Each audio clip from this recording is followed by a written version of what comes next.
Bienvenidos a Historias Contadas. Pueden llamarme Kizuna. Hoy les narraré el siguiente capítulo de La Cruz, mi pueblo, escrito por José Antonio Fernández Vélez, mi abuelo. Capítulo 3. Quizás se ignoraba. Páginas 31 al 42. No hay duda de que alguien ignorara cuáles fueron las principales necesidades, ciertas costumbres o medios que se estaban al alcance al hombre común 55 años atrás para hacer frente a la vida en la cruz. De ahí, entonces, que juzgué válida su mención en la medida reducida que yo puedo aportar, dice mi abuelo. Si no se conoce cómo y cuánto se luchó, jamás podrá valorarse el sacrificio, ni respetarse el éxito en toda su dimensión. Esto es archisabido. Le llamo éxito, naturalmente, a todo lo positivo que hoy tiene mi pueblo, al que bajo ningún punto de vista pretendo colocar en plano de ponderación o sustraerlo de su natural pequeñez geográfica. Gracias a un pequeño, lúcido grupo de personas residentes allí, La Cruz, desde hace aproximadamente 25 años, comenzó a moverse, a desperezarse, como ya lo dije, a quebrar lo que parecía su eterna abulía y que en gran medida no era otra cosa que el haberse acostumbrado a carecer de todo. Nunca le faltó el valor humano tan importante, tan indispensable en toda comunidad. Creo, esa fue la razón, fuerza y fundamento principal para quienes, con sacrificio, perseverancia incomediable, muchas veces comprometiendo seriamente recursos económicos propios, consiguieron o están logrando actualmente un verdadero despegue, para decirlo de algún modo. Ese pequeño, ansiado despegue con que soñaron muchas generaciones casi en secreto porque les parecía inalcanzable, porque la prudencia, muchas veces exagerada, no les permitía golpear las puertas de aquellos que podían remediarlo, siquiera en parte. Hoy es una feliz realidad. Nadie puede desconocer o disimular la diferencia de época. Sería tonto siquiera imaginarlo, donde las reales posibilidades juegan un papel decisivo, pero en honor a la verdad. Yo, dice mi abuelo, que creo recordar tantas cosas de mi pueblo, ni remotamente retengo en mi memoria alguna gestión común de vecinos para pedir el puente, por ejemplo, siendo que era perfectamente posible su construcción, canalizándolo por las vías naturales correctas de nuestra legislación. No me refiero a comisiones parciales que existieron como la Proplaza, por nombrar una, y que en su momento significaron una mejora para la comunidad. Me refiero a problemas de fondo. Qué distinto hubiera sido si en cambio de hacer el vado en 1928 se hubiera construido un puente sobre nuestro río. De esa forma no hubieran quedado interrumpidos centenares de veces viajes con transporte de cereales, cuestiones de comercio, etc. Tampoco hubiera quedado bloqueado muchas veces por las crecientes del río el señor senador de turno. En este momento mío, dice mi abuelo, exclusivamente mío, donde escribo a mi entero antojo, le llamo despegue o puesta en marcha, a lo que podría sintetizarse como camino pavimentado, puente, balneario gigante, luz eléctrica y a gas de mercurio, municipalidad. Algunas calles pavimentadas, teléfono público y privado con servicio de telediscado, cooperativa eléctrica, monumento a la cruz, hospital, consultorio médicos, consultorio odontológico, terminal de ómnibus, hotel, escuela primaria de primera categoría, colegio secundario, jardín de infantes, instalación de importantes casas de comercio, supermercados, sedes del club, agua corriente, remodelación de la plaza, excelente transporte diario a Córdoba, estadio de fútbol acondicionado con torres de iluminación, etc.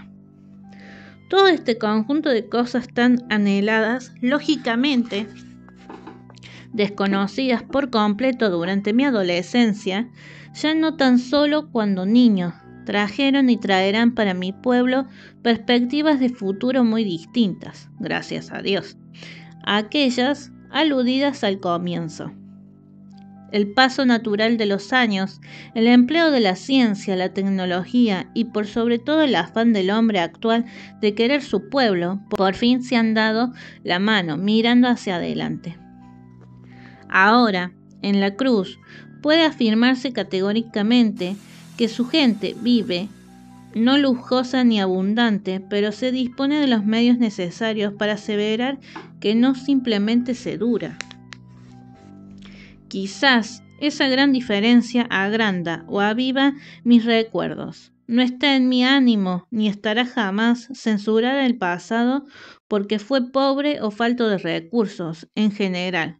Por el contrario, puede ser un hermoso ejemplo digno de destacar, donde voluntades aunadas de personas no siempre coincidentes en algún aspecto llegan a conclusiones y finales destacables.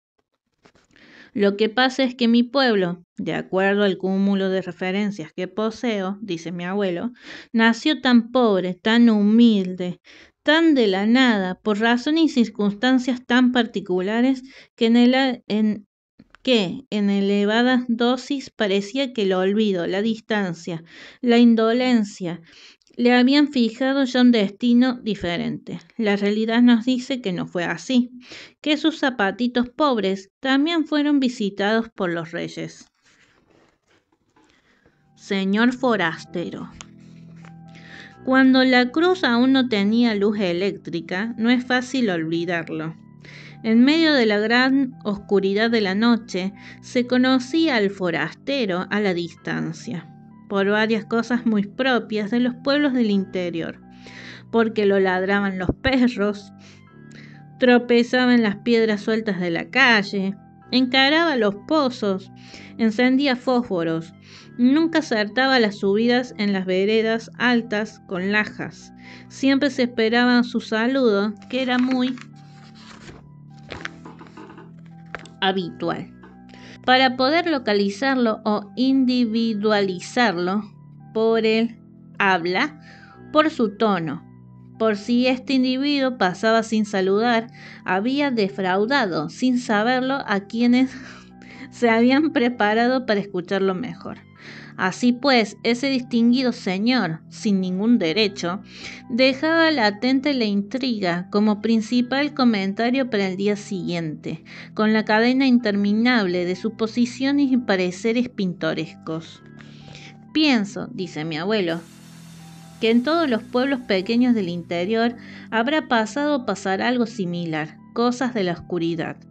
Cuando en la noche alguna pálida lucecita de vela o lámpara a querosene se animaba a asomarse hacia la calle donde 2 o 3 perros flacos dormían en los huecos de las veredas que faltaba, y un caballo con apero permanecía atado desde la siesta. No hay duda, se trataba de un boliche donde el paisano se bajó con sus alforjas a comprar los vicios para seguir rumbo a la sierra en plena noche. Sulquis. Dentro de tantas cosas que puedan referirse como naturales de un pueblito cualquiera del interior, en la cruz considero oportuno citar la gran cantidad de sulquis que entraban diariamente. Su extensa colonia al norte, este y sur especialmente hacía que en los días de fiestas, ya sea por conmemoraciones religiosas, bailes, casamientos o también en acompañamientos fúnebres, cuando yo era niño, los sulquis se estrechaban en las pocas calles del poblado, generalmente atados en los alambrados que existían frente a la plaza. Nadie desconoce, por supuesto, la utilidad que prestaron y aún siguen prestando los sulkis.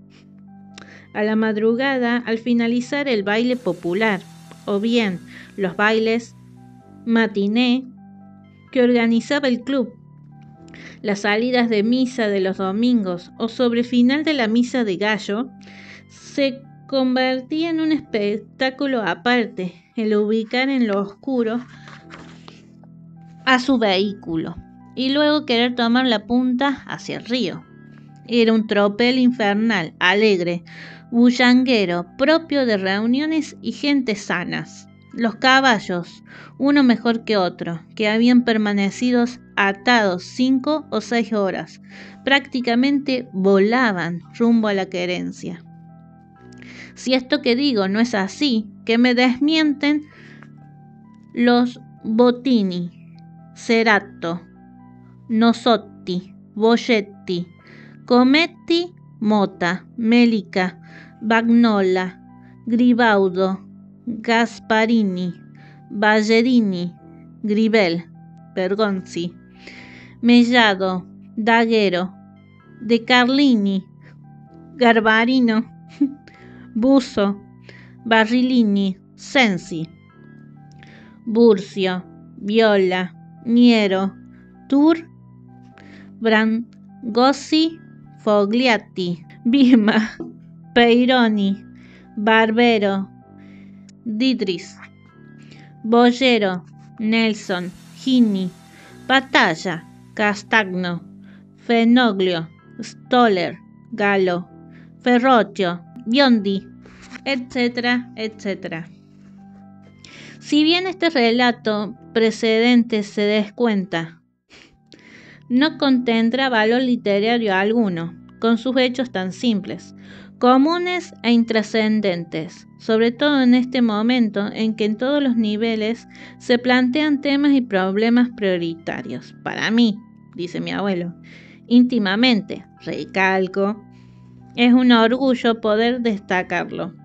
Una gran aglomeración de sulkis se podría rehacer, pienso, con trabajo, buena voluntad, pero sulkis vacíos, calles desiertas, colonias dormidas, carecerían de sentido sin la mención de aquellos seres humanos que dejaron las riendas firmes en manos de sus hijos.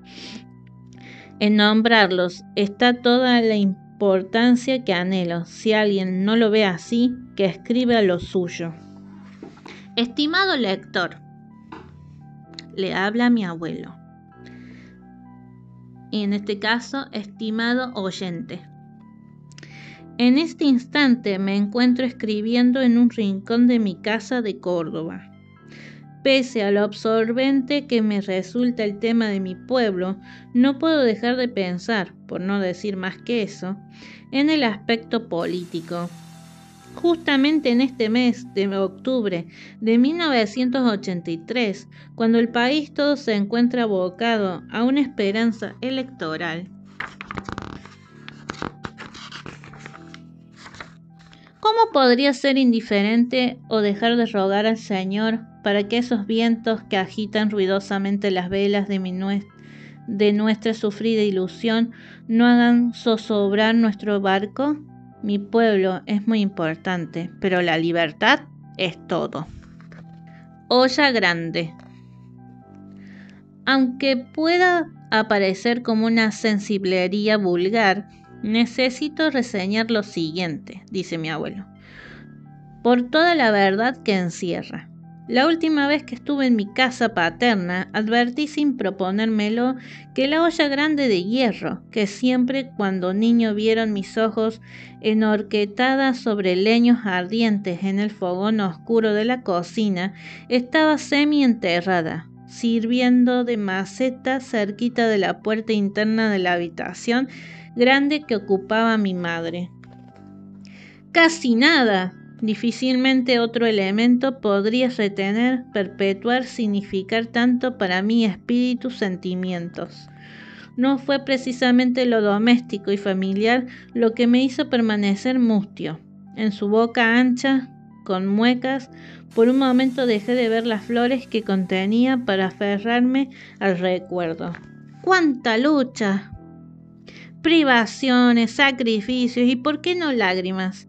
Habrán quedado grabadas en esa olla donde mamá daba de comer a 18 hijos en épocas tan difíciles como medios tan escasos. Algo así, no tengo dudas, podría suceder en cada patio de los hogares antiguos, donde sus hijos, por lo general de madres, de seguir viendo las manos de mi madre, prolíferas, recorrían su vista, aquel brasero de 3 patas de hierro, aquel respaldo de cama que hoy se ocupa como puerta en la hortaliza, la fiambrera que aún duerme en la última vara del galpón destruido, o bien aquella jaulita rústica de madera y lata. Si te está gustando la historia, no te olvides de suscribirte, activar la campanita, dejar un like y un comentario. Gracias por prestar atención. Continuamos con el audiolibro, donde una lorita entretenía a la mamá vieja en las tardes de silencio, de mate y del Santo Rosario. Todas esas cositas, montón de cositas que en un ayer lejano fueron indispensables en la vida diaria de nuestros antepasados, lógicamente hoy han sido reemplazados ventajosamente, pero el recuerdo de las vajillas, útiles o herramientas que utilizó una madre no se reemplazará ni olvidará jamás. Por esa razón tan poderosa en mi ánimo es que incluyo a la olla grande como la mejor manera, supongo, viejitas de mi pueblo.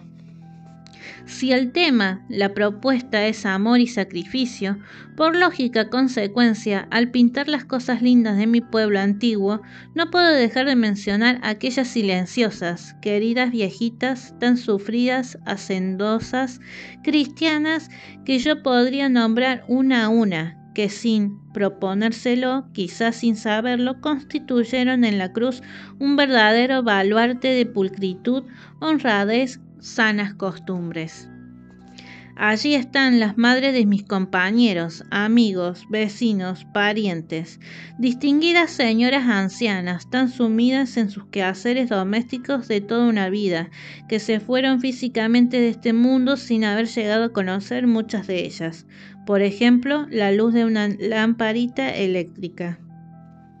Si a esa circunstancia muy natural, debido al factor tiempo-época, se unen cientos de otras comunidades que nunca llegaron a conocer, poseer o disfrutar, estimo no les resultará difícil al lector o al oyente saber por qué yo escribo de este modo.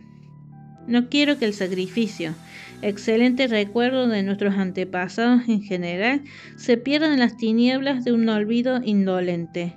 No deseo cargar tan pesada culpa, por eso escribo sin saberlo, dice mi abuelo.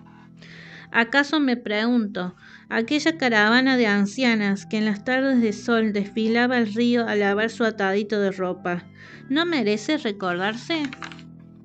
Ese, como de silencio que enmarcó a mi pueblo allá en su albor, con el correr de muchos años, debido a distintos medios de comunicación, especialmente impulso del comercio, ha ido desapareciendo lentamente y hoy se integra con pretensiones propias a un núcleo de lúcidas poblaciones del interior de nuestra provincia.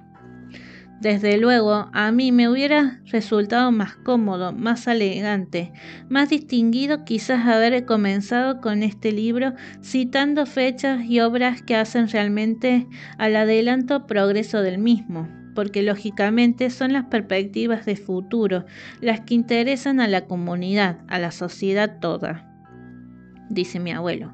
Pero insisto, ocurre que yo, por mi forma de ser, según creo, por más que pudiera pasearme plácidamente por la ruta nueva, nunca dejaré de mirar y destacar ese camino viejo, abandonado, quizás cubierto de maleza, que transitaron mis padres y abuelos un siglo atrás. No sé si será extremada sensibilidad, a lo mejor es exceso de burrada, pero lo cierto es que me siento muy identificado, primeramente con lo antiguo de mi sitio natal, donde se mueven y remueven sentimientos profundos.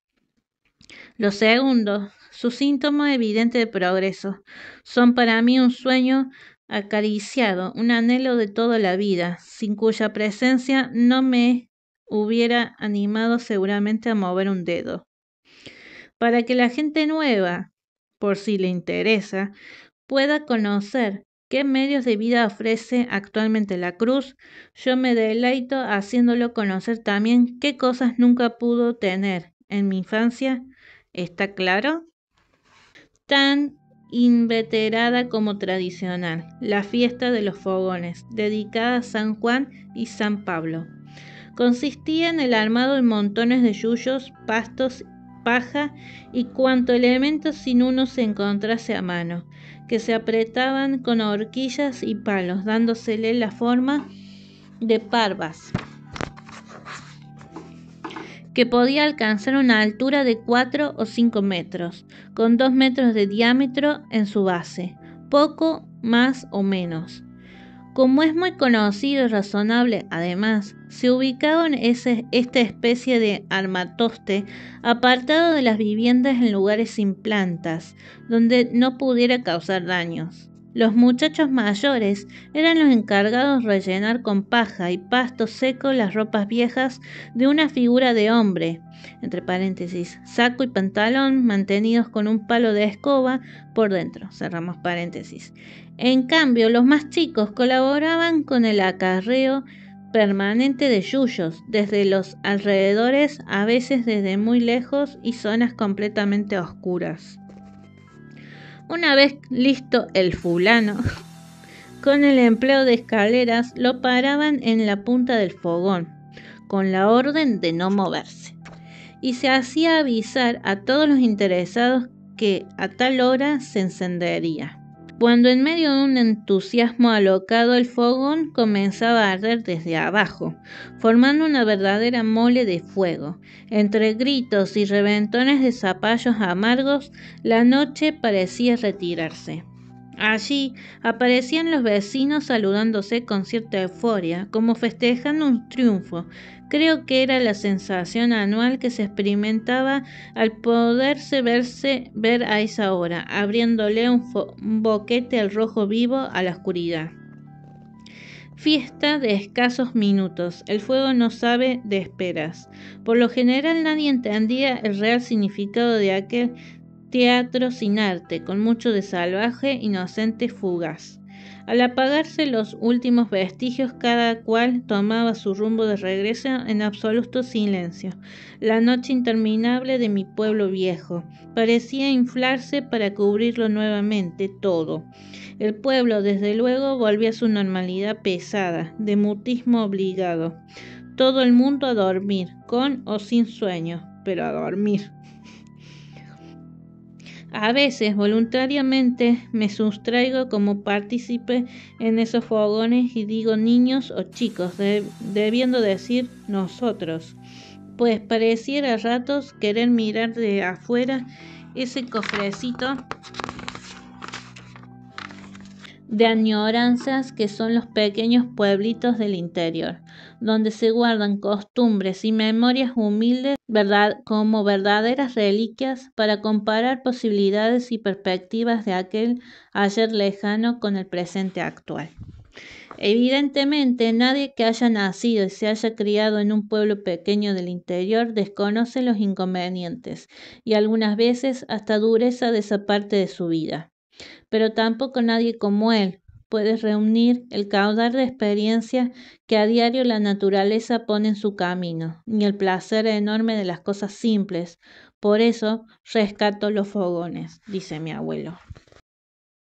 Tantos ausentes. La falta de medios de subsistencia, de trabajo para lograr una supervivencia medianamente discreta, humana, hizo común que la juventud de mi pueblo saliera en busca de nuevos horizontes con anhelos de progreso. Sé perfectamente que cualquiera de aquellos hijos y familias que debieron abandonarlo por la búsqueda lógica de superación, mejores condiciones de vida, estarán, si bien en grandes ciudades o distancias enormes, con una lágrima de amor recordando con gratitud todo lo que la cruz, pese a su desmedida escasez, les brindó en favor de su personalidad, noción de hogar, respeto a la familia.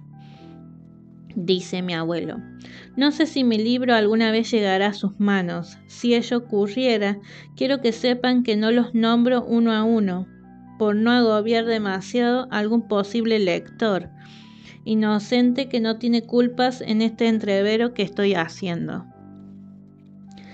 A la lista de ausentes de mi pueblo les pido que no se olviden que nada más lindo que aprender a ser pobre y agradecido. Pues bien, también es en nombre de todos ellos, ausentes físicamente, que escribo estas simples memorias para que no desaparezcan del todo sus recuerdos. Aconteceres pueblerinos que llevamos marcado a fuego en nuestro espíritu, como buenos parroquianos. Serenatas. Creo que hacía falta un poco de romanticismo, dice mi abuelo. Otro eslabón de mis recuerdos lo constituye aquella clásica, sentida serenata que hasta 50 años atrás solía brindarse con alguna frecuencia. Por lo general, en las noches más oscuras, como con algo de misterio, como anhelando a ocultar al máximo intención y destinataria, hacía su aparición en el escenario dormido de mi pueblo un cantor, una guitarra y una tímida dedicación. Un llamado de amor, una ilusión o, cuando menos, el saludo cordial de un cruceño que había regresado luego de una larga ausencia. Así pues, corresponde recordar a Fernando Cámara, hermano de Irma Raquel Doelia, a Luis Aguirre, hermano de Pura, Angélica Ofelia, Taza, Payola, Arturo y Juan Carlos Pochón, Juan Yumpa, hermano de Constantino, Negro, Alejandro, Jorge, Carlos, Dora, Espiro, Darío Bello, hermano de Ramón, Antonio, Horacio, Edelmiro, Ciro, Fidela y Andrónico, Raúl Rodríguez, el Flaco, hermano de María, Delia, Clara Aurora, Chiquito, y Nora del Carmen, Cotita. A Pedrito González, ese caballero humilde, erguido, místico que pese a trabajar toda su vida nunca pudo arrancar de su extremada pobreza material. A este ser humano solitario, melancólico, cumplido, que hoy lleva barba larga mora y ropas descuidadas, que supiera ser mi excelente compañero de banco en la escuela primaria, deseo destacar especialmente por todo lo que en común tuvimos cuando niños. Por tener un inconveniente en su habla, desde muy niño salía con su guitarra a dar serenata, sin importarle la hora de la noche, el viento, frío o los perros que se le cruzaban en su trayecto. Él quería cantar, desgañitarse cantando, porque en ese instante desaparecían sus problemas de dicción, tartamudez. Y bueno, se hizo hombre siempre trabajando, siempre dando serenatas, pero siempre solo, llamativamente solo. ¿Quién podría saber alguna vez dónde andaba su ilusión, su ternura, su esperanza? ¿Cantaba por desahogar su garganta simplemente o porque una pena de amor le hurgaba el pecho?